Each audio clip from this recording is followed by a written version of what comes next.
Dream job ఆదిత్యతోనే సాధ్యం. Aditya degree colleges admissions open. For more information visit our website. నమస్తే, నేను Keshav. Welcome to Suman TV. ఆంధ్రప్రదేశ్లో థియేటర్లకు సంబంధించి ఏపీ డిప్యూటీ సీఎం రాసిన లేఖ ప్రకంపనలు సృష్టించింది. ఫైనల్గా ఒక క్లారిటీ ఇచ్చేటువంటి ప్రయత్నం జరిగింది. మెగా నిర్మాత అల్లు అరవింద్ రియాక్షన్ తర్వాత కొంత ఈ వివాదం సద్దుమణిగిందా, చల్లబడిందా, అసలు ఎందుకు వివాదం మొదలైంది, ఎలా చల్లబడింది, ఈ అంశాన్ని కూడా మనం విశ్లేషించాల్సినటువంటి అవసరం ఉంది. జనసేన పార్టీ నేత తాతంశెట్టి నాగేంద్ర గారు, అలానే మెగా అభిమాని, ఆయన రియాక్ట్ అవ్వడానికి రెడీగా ఉన్నారు.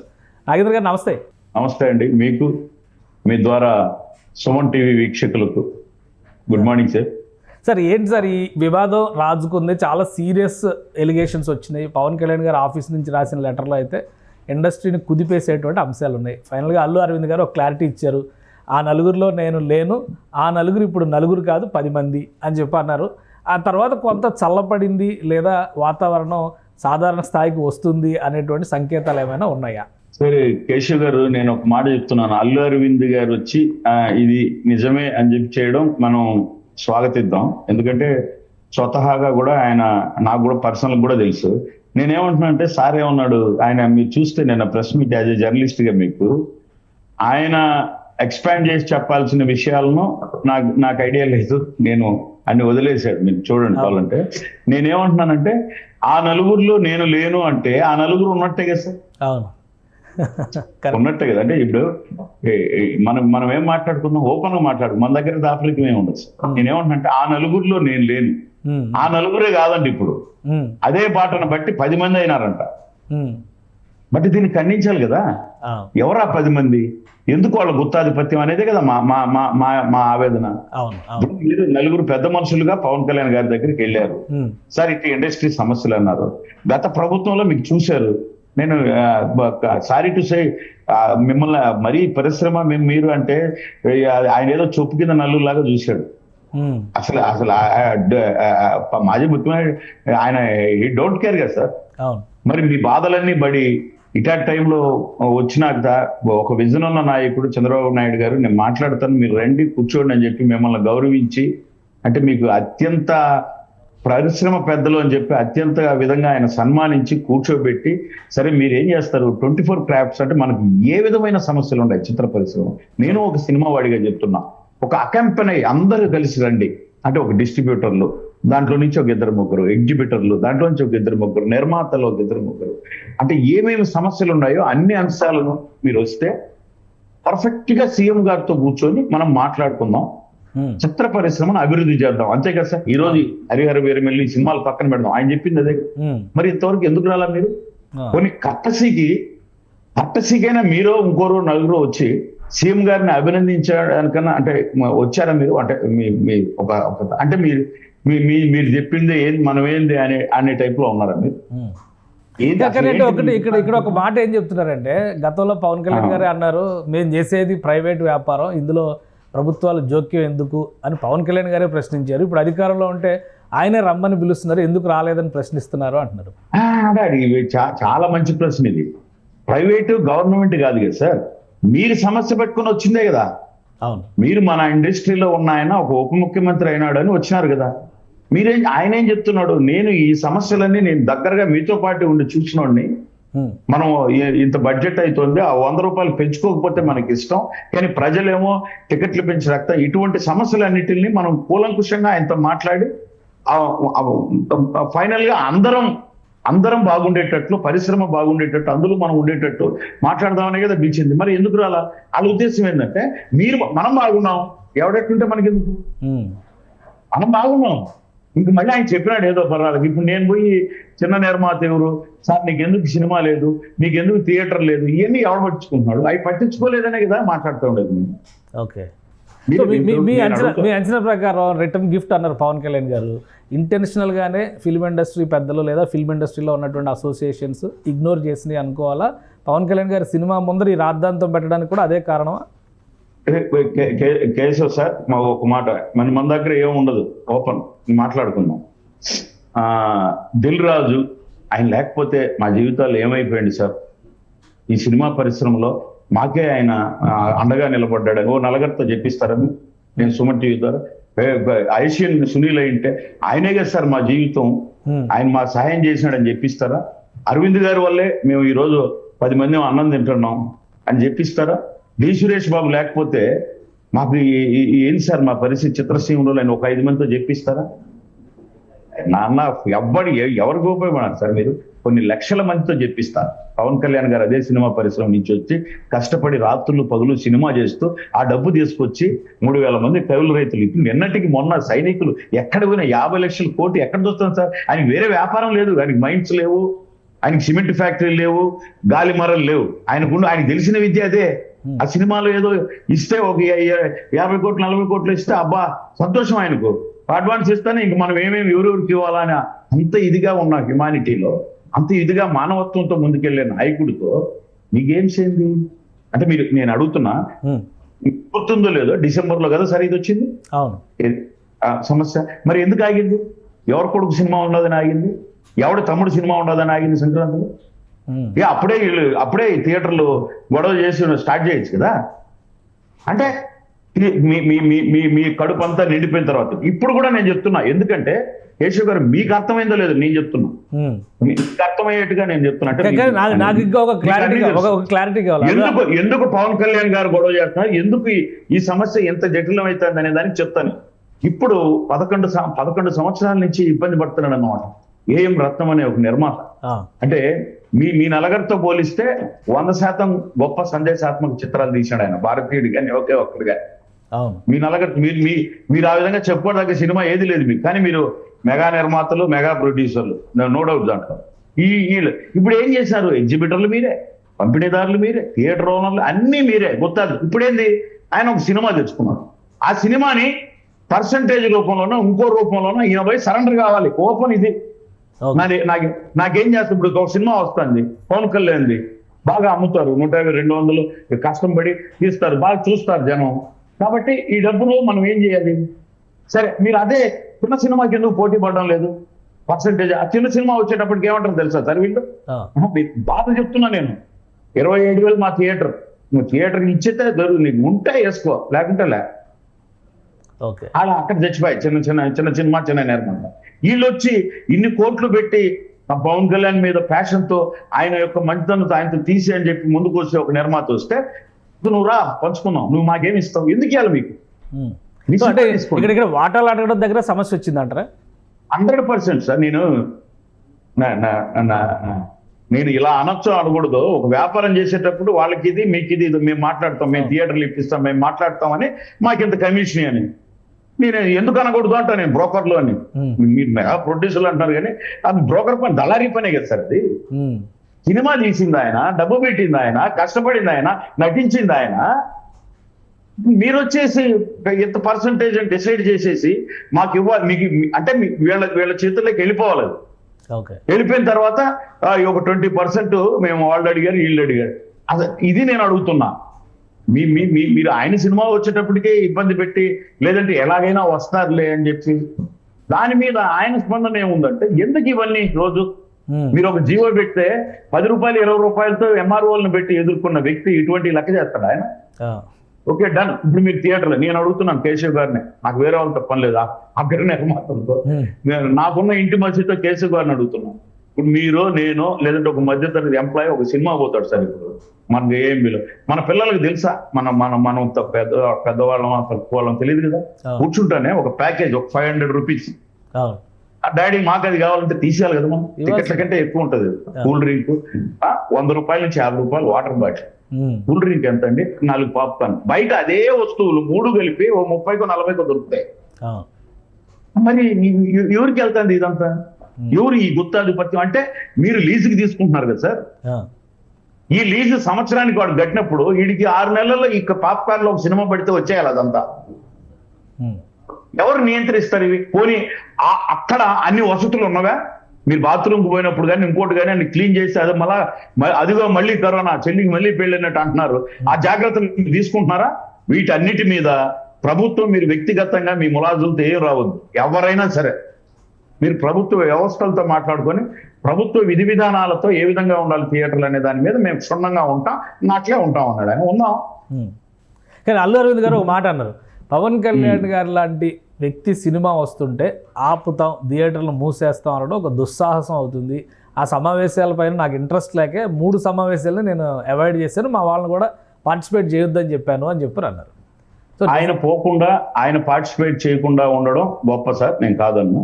బట్ ఆయన ఈ సమస్యను ఎలా వెళ్తారని చెప్పి చొరవ తీసుకోవాల్సిన బాధ్యత లేదా? అంటే నేను వెళ్ళలేదు అంటే మేమేమనుకుంటాం, ఈయన ఉన్నాడు ఎందుకు లేదు, నువ్వు పోలేదేమో, నీ వాళ్ళని పంపిలేదేమో, మీరు మాట్లాడండి ఈ విషయం అని చెప్పినావేమో.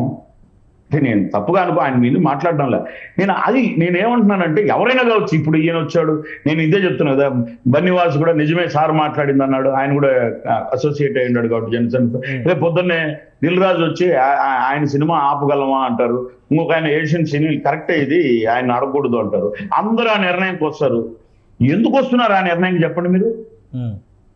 అంటే ఎవరిని ఉద్దేశించి మేము బాధపడుతున్నాం? ఈ సమస్య లేదు కదా, అన్ని ఎవరి పార్టీ కూడా ఇచ్చేస్తే నేను బాధపడుతున్నాం ఎందుకని?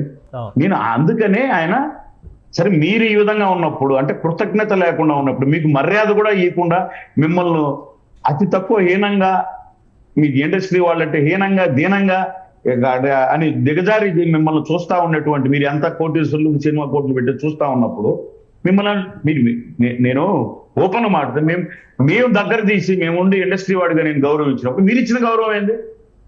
కానీ ప్రజల్లో కూడా ఒక డౌట్ ఏంటంటే, అల్లు అరవింద్ గారు బంధువు సన్నిహితులు అనేది ఒకటి, దిల్ రాజు గారు మొన్న కూడా రామ్ చరణ్ గారి సినిమాకి ప్రొడ్యూసరు, మెగా ఫ్యామిలీతో బాగా సన్నిహితంగా ఉంటారనేది ఇంకోటి. సురేష్ బాబు గారు, సరే వీళ్ళ మధ్య రిలేషన్స్, వెంకటేష్ గారు పవన్ కళ్యాణ్ గారు అయితే వెరీ క్లోజ్ ఫ్రెండ్స్ అని అందరికీ జగమెరిగిన సత్యం. వాళ్ళిద్దరు చేసినటువంటి సినిమా గురించి కూడా చాలా చర్చ జరిగింది. ఇక అటు సురేష్ బాబు గారి ఫ్యామిలీ కూడా తెలుగుదేశం పార్టీకి చాలా క్లోజ్గా ఉండేటువంటిది ఒకప్పుడు, ఇప్పుడు ఉందా లేదా నాకు తెలీదు.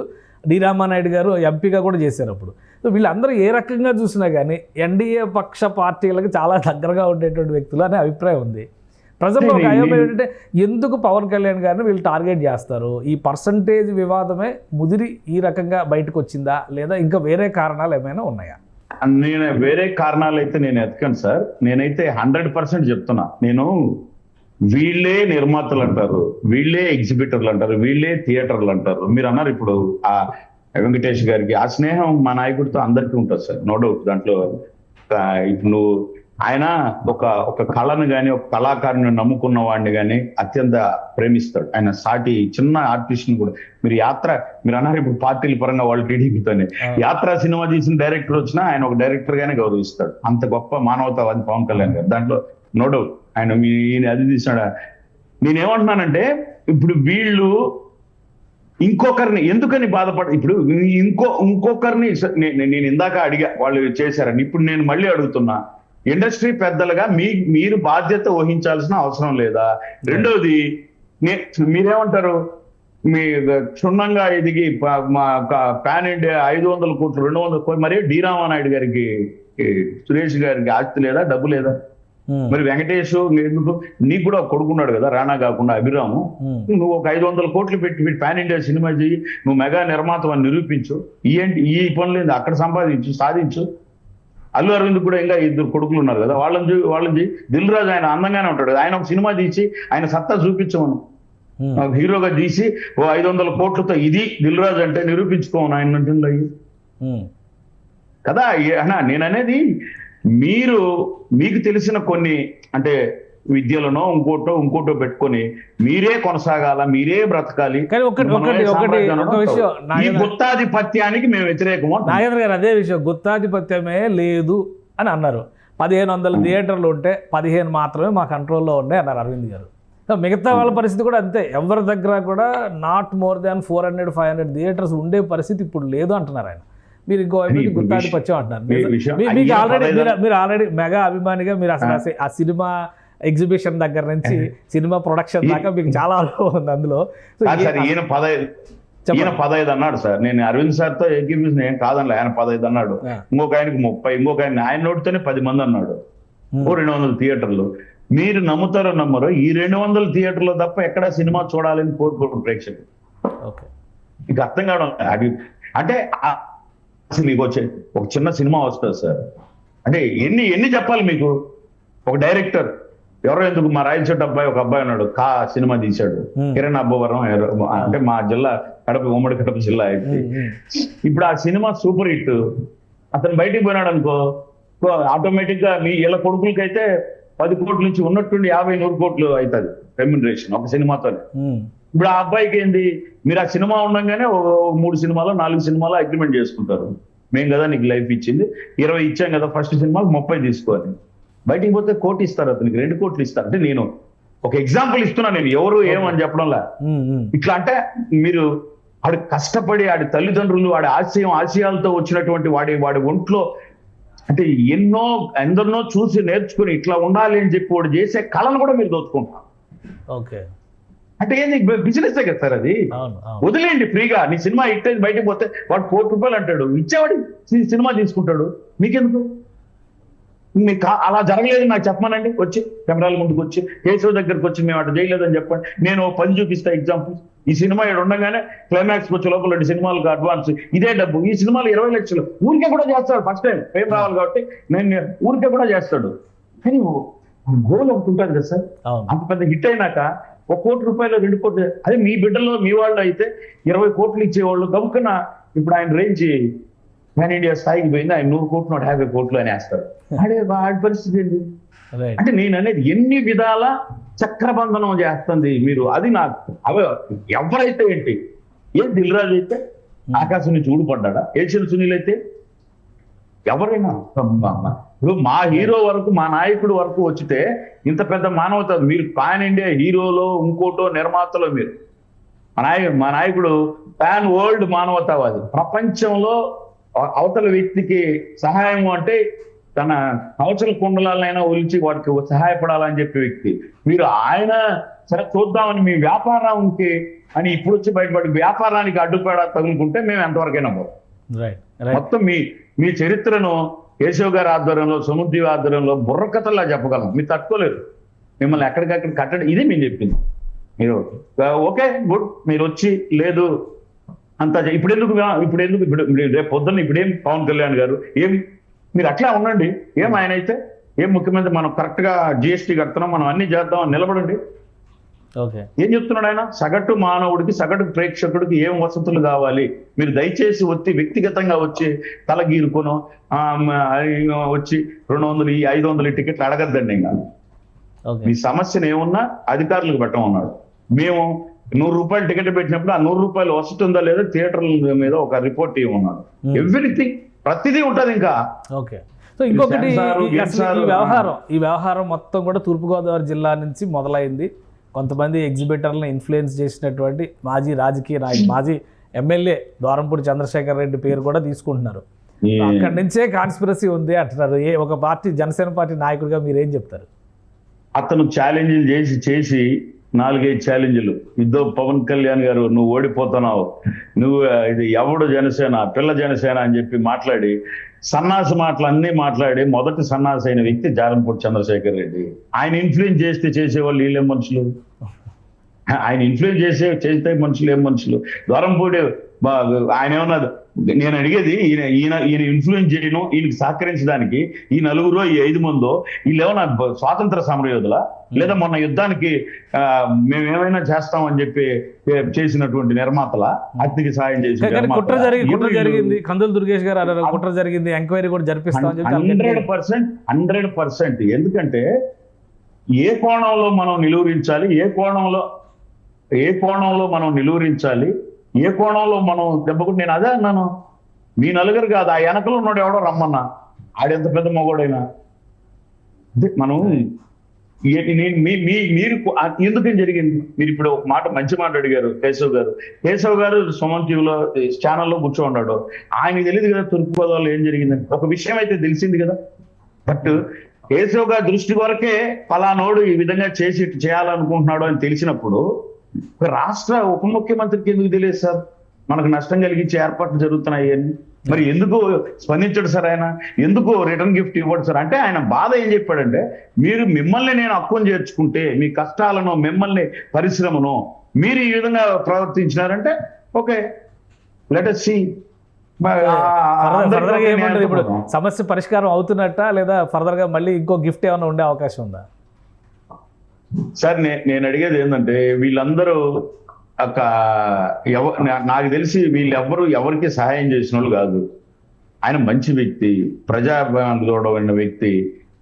నేను ఎందుకు అంత ఇదిగా చెప్తున్నామంటే, మేము కేశవ్ గారు పర్సనల్ గా చెప్తున్నాను మీతో, మేము ఎన్నోసార్లు మీటింగ్లు రాత్రి అయిపోయి సారు 10 మీటింగ్ అంటే పోయి కూర్చుంటాం స్టేట్ బాడీని. అయ్యో 11కు 12 కంటే మేము కూడా సార్ 10కి చెప్పినాడే 12 అవుతుంది ఇంకా రాలేదా విషయం అయ్యిందని తెలిస్తే మీకు మీరు వినాల్సిన మాట, ఉదయం 5, 6 వరకు కూడా షూటింగ్ చేసి వచ్చి పడుకుంటాడు ఆయన. ఓకే. ఆ 9కి లేచి 10కి చెప్పినా నేను పరిగెత్తుకుంటూ వస్తే మేము చూస్తున్నాం ఆయన కష్టాన్ని, ముఖం గళ్ళంతా పీక్కపోయి కూర్చొని ఒక్క మాట కూడా దాని గురించి మాట్లాడుకున్నాం. ఎందుకు అంత కష్టపడుతున్నాడు? ఆ 50 కోట్లు 20 కోట్లు రావాలి, ఆయన పార్టీని నడపాలి, ఓకే, ప్రజలకు ఉపయోగపడాలి. అటువంటి హ్యుమానిటీ, మానవత్వం ఉన్న వ్యక్తిని మీరు ఆడుకోవడం ఏంటి? మీరేం ప్రజలకు దేనికి ప్రజలు రక్తం రాస్తున్నారు కానీ మా అందరి సగటు ప్రేక్షకుడుగా మా రక్త మాంసాలను పిప్పి చేస్తున్నట్టు దోపిడీ దొంగలు మీకు మిమ్మల్ని మేము ఎందుకు బేర్ చేస్తాం? ఎక్కడ అది ఇంకా అద్దె లేదు. అది ఎవరైనా, అది కూడా చెప్తున్నాము, ఎవరైనా. సో యాక్షన్ మొదలైంది 100%. There is no doubt sir. ఎందుకంటే ఆయన పని ఆయన చేసుకొని వేరే వాళ్ళకి అడిగితే సహాయం చేసే వ్యక్తి మీరు. ఇప్పుడు ఎందుకు వచ్చింది సార్ ఈ సమస్య? పోనీలే హరిహర వీరమల్లు సినిమా అది రిలీజ్ అయిపోయిన తర్వాత ఆయన సినిమా ఉంది, మీరు పెద్ద మనుషులు అయితే రేపు మళ్ళీ చూద్దాం లేదంటే ఇంకోటి చూద్దాం అని. కానీ నేనేం అడుగుతున్నానంటే, మీరు ఒక సమస్య చెప్పారు కదా కేశవ్ గారు, ఇది ఇట్లా మొదలైంది తూర్పుగోదావరిలో, ఏంది థియేటర్ సమస్య అని. ఈ సమస్య కంటే ముందే కదా ఆయన పిలిచింది మిమ్మల్ని. ఈ సమస్యలు ఉన్నాయి అని మీరు చెప్పారు ఆ రోజు. సరే వెల్కమ్, అందరూ కలిసి రండి, సీఎం గారితో కూర్చొని క్లియర్ చేసుకుందాం అన్నాడు కదా, మరి మీరు ఎందుకు పోలే? సో ఒక గ్యాప్ అయితే ఏర్పడింది ఇండస్ట్రీకి, ఆంధ్రప్రదేశ్ ప్రభుత్వానికి. దీన్ని బట్టి అయితే అర్థమవుతుంది. ఎందుకంటే గతంలో తెలంగాణ ప్రభుత్వంతో పెద్ద సయోధ్య లేదు, ఇబ్బందులు పడుతున్నారు అనుకున్నారు. ఇప్పుడు ఆంధ్రప్రదేశ్ ప్రభుత్వంతో కూడా ఒక పెద్ద అఘాతాన్ని ఏర్పాటు చేసుకుందా ఫిల్మ్ ఇండస్ట్రీ? అంటే నేనేం చెప్తున్నాను సార్, ఇప్పుడు థియేటర్ ఓనర్ సంతోషంగా లేడు సార్. తెలుసా, మీరు మేము చిన్నప్పుడు థియేటర్ ఓనర్ అంటే మనం అంటే అదొక జమీందారు, అదొక వాడిని చూసినట్టున్నాడు. నిజంగా అట్టు ఉండడా సార్? తెలుసా, కన్నీళ్ళు వస్తాయి. మనము అద్భుతంగా చూసిన మన సొంత ఊర్లలో థియేటర్లు, చాలా థియేటర్లు పాడుపడిపోయి కళ్యాణ మండపాలు అయిపోయి అటువంటి పరిస్థితి వచ్చింది. అఫ్కోర్స్ డిజిటలైజేషన్ పెరిగిందో ఇంకోటో. మీరు థియేటర్ ఓనర్ పేరు చెప్పి మీరు ఆడుతూ ఉంటే, ఈ థియేటర్ ఓనర్కు ఇప్పుడు అడుగుతున్నాడు ఆయన, అంతే, థియేటర్ ఓనరు నువ్వు ఎంత లీజుకి ఇచ్చావు? అదే కదా ప్రభుత్వం అడుగుతుంది. నువ్వు ఎంతకి లీజుకి ఇచ్చావు? ఈ లీజు అతనికి ఏమొస్తుంది? తీసుకున్నవాడు ఏం కడుతున్నాడు ప్రభుత్వానికి? ఎంత వస్తుంది? ఈ జిఎస్టీలు ఎన్ని కరెక్ట్ ఇవన్నీ చూస్తుంది గవర్నమెంట్. అంటే నువ్వు థియేటర్ ఓనర్కి 2 లక్షలు ఇచ్చి నువ్వు 4 లక్షల ఆదాయం పొందుతూ ప్రభుత్వానికి ఏం లేకుండా మీరు గుత్తాధిపత్యం చేస్తుంటే ఎవరు చూడరు కదా సార్? ఎందుకు గమనం ఎందుకుంటారు? రైట్. థ్యాంక్ యూ నాగేంద్ర గారు, మీ అభిప్రాయాన్ని తెలియజేసినందుకు. ఇది జనసేన పార్టీ నాయకులు నాగేంద్ర గారు చెప్తున్నటువంటి మాట. ఇండస్ట్రీకి సంబంధించి ప్రొడ్యూసర్స్గా చలామణి అవుతున్న వాళ్ళు మరో కోణంలో థియేటర్లను పీల్చి పిప్పి చేస్తున్నారు. ప్రధానంగా ప్రేక్షకుల్ని ఇబ్బంది పెట్టడానికి కూడా కారణం వాళ్ళే. ఆ నలుగురు ఖచ్చితంగా ఉన్నారు అని ఆయన విశ్లేషిస్తున్నారు. దీనికి సంబంధించి స్పష్టమైనటువంటి ఆధారాలు ఉన్నాయి. ప్రపంచ మానవతావాదిగా ఉన్నటువంటి పవన్ కళ్యాణ్ని ఇబ్బంది పెట్టేటువంటి క్రమంలోనే ఆయన ప్రొడ్యూసర్కి సంబంధించినటువంటి సినిమాల్లో వాటాల విషయంలో మొదలైనటువంటి వివాదం పూర్తిగా థియేటర్ల బంద్ దాకా వెళ్ళిందనేటువంటి సమాచారం ఉందని ఆయన విశ్లేషిస్తున్నారు. సో ప్రభుత్వం అయితే సీరియస్గా తీసుకుంటుంది. ఈ వ్యవహారాన్ని ముగింపు పలికేటువంటి క్రమంలో సినిమా ఇండస్ట్రీ ఎలా రియాక్ట్ అవుతుంది, ఇప్పటికైనా సానుకూలంగా స్పందించి ఇండస్ట్రీ తరపున ఒక ప్రతినిధి బృందాన్ని అపాయింట్మెంట్ చేస్తారా లేదా చూడాలి. ఇది special discussion. Keep watching. Suman టీవీలో మీ పర్సనల్ అండ్ బిజినెస్ ప్రమోషన్స్ కోసం కింది నెంబర్కి కాంటాక్ట్ చేయండి.